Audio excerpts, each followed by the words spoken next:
Itu tandanya lu masih punya duit. Ya, masih punya duit. Gak kayak gue.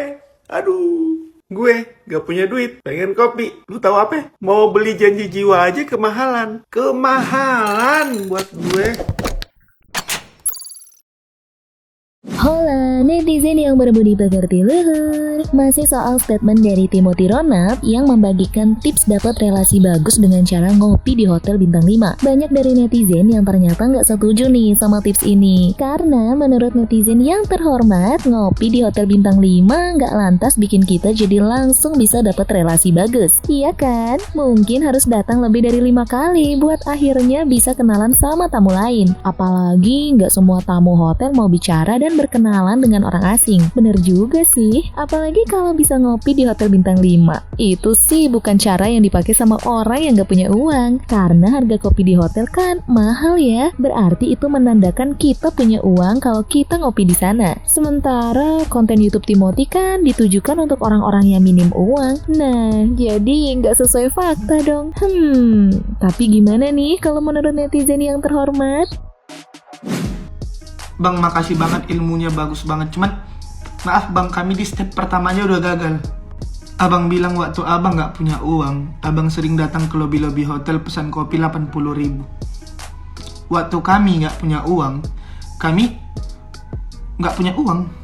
Datang ke lobi hotel pesan kopi 80.000, lihat cara orang kaya bekerja, pelajarin.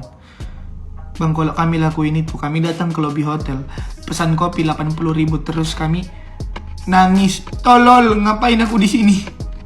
Tapi mungkin memang itu tutorialnya buat yang rada mampu ya. Soalnya bang, kalau aku sama temanku nggak mungkin bisa. Temanku ada ke Warmindo mesen nasi telur sama es good day mungkin. Dia ninggalin kartu BPJS bang. Udah barter lagi tuh, udah balik kita ke zaman nenek moyang. Jangan ngadi-ngadi lo. Jangan ngadi-ngadi. Itu tandanya lu masih punya duit. Ya, masih punya duit. Gak kayak gue. Aduh, gue gak punya duit. Pengen kopi. Lu tahu apa? Mau beli janji jiwa aja kemahalan. Kemahalan buat gue. Gue beli Gudai Freeze. Gudai Freeze di Tehnia. Harganya berapa? 8.000. Kagak 80.000. 10 kali lipat lu bandingin. Gila kali ya. Gak punya duit beli kopi 80.000 cuma buat merhatiin orang kaya kerja. Mending gue beli nasi. Kenyang gue. Lagi aja kalau mau nyari pengalaman, lu gak harus melulu ngopi di lobi hotel anjir.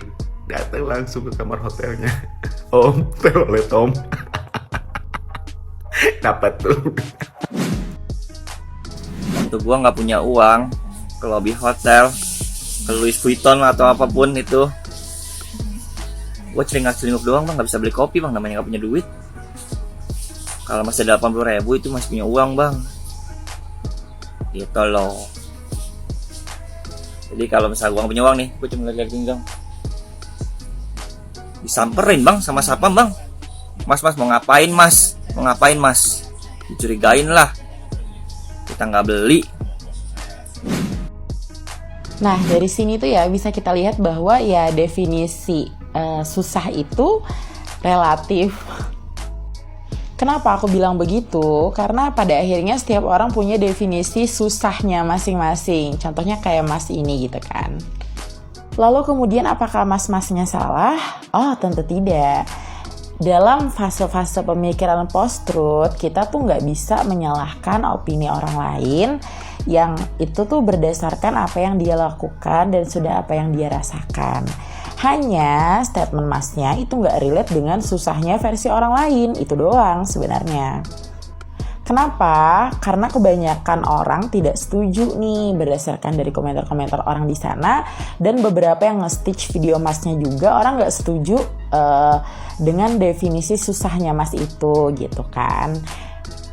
Nah, karena definisi susah yang banyak orang pakai itu biasanya pakai teori kebutuhannya Maslow, dimana misalnya dia susah kalau dia tuh nggak bisa memenuhi 3 kebutuhan primer dia, seperti sandang, pangan, sandang, dan papan.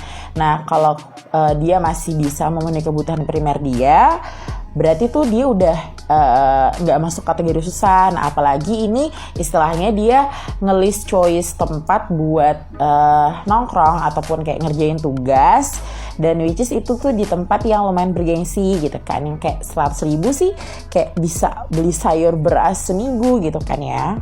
Begitu. Jadi ya sebenarnya ketika kita mau membuat definisi versi diri kita sendiri atau istilahnya definisi operasional lah ya kan versi diri kita, ya sebenarnya itu nggak jadi masalah gitu loh. Tapi kita harus ngelihat standing position yang kita pakai itu dari arah mana sih gitu loh. Kita standing positionnya sebagai apa?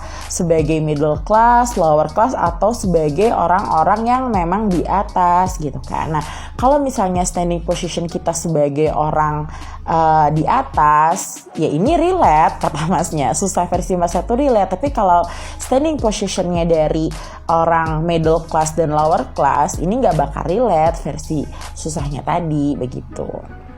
Ya tapi masukan masnya tuh bisa dipakai kalau sometimes kita udah mampu nih untuk kebutuhan mendasarnya tadi berdasarkan teori Maslow. Kalau udah ya turutin aja masnya biar dapat koneksi, biar dapat insight yang bagus dari lingkungan yang agak luxury gitu kan. Ya gitu sih. Jadi ya udah semangat ya guys. Oke, dia bilang waktu nggak ada uang. Ini yang banyak di-hire sama orang-orang. Waktu nggak punya uang, gue nongkrong di lobby hotel, nge-spend 80.000. Terus ada yang komen, 80.000 itu uang makan gue seminggu, bang. Oke, waktu gue susah, gue dari background keluarga yang sangat susah. Gue makan nasi sama garam itu adalah makanan yang spesial menurut gue. Itu hampir setiap hari gue makan nasi sama garam. Kalau gue bisa kebeli sop kayak segala macam, itu sangat mewah buat gue.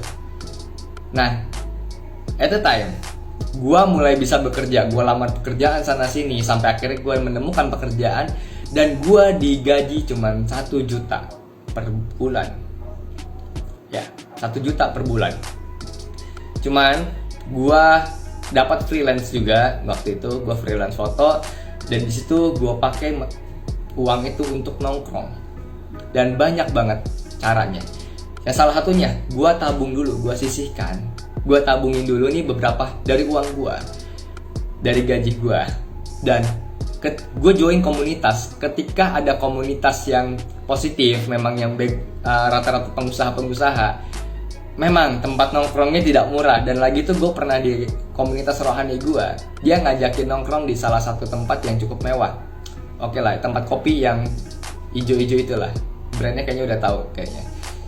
Nah, dari situ gue spend dan gue lagi tuh mesen emang cuma minum sama makan dan gue nggak tahu kalau harganya semahal itu, tapi memang gue lagi tuh ngesisihin budget sekitar 500.000 untuk nongkrong sama mereka dan nge-spend lah. Gue keluar lagi tuh kalau nggak salah 130.000 dan menurut gue itu cukup mahal. Tapi dari momen itu gue nggak cuma ngomongin masalah rohani waktu sama komunitas rohani gue itu, tapi di situ yang mayoritas para pembisnis dan memang yang karirnya juga sudah pada berhasil, dia membicarakan planning apa lagi ke depan yang dia ingin lakukan, bisnis apa lagi yang ingin dia buka. Dan gue di situ gue gak ngerti apa yang dia omongin, karena gue dari background itu, lu gila lu ngomong begitu ya, lu enak lu ada duit lah gue. Tapi satu cerita, orang itu bilang, gue juga dulu orang susah, gue dari orang yang makan makanan bekas itu pernah. Tapi kenapa kalau lu ada keniatan dan ada kemauan, lu bisa kok. Caranya bagaimana? Kadang-kadang gak masuk akal. Ya, lu harus bekerja yang di luar akal sehat lo. Ya, yang pasti tetap harus positif ya. Harus tetap sehat. Oke, karena waktunya tidak cukup, kayaknya harus lanjut ke part 2.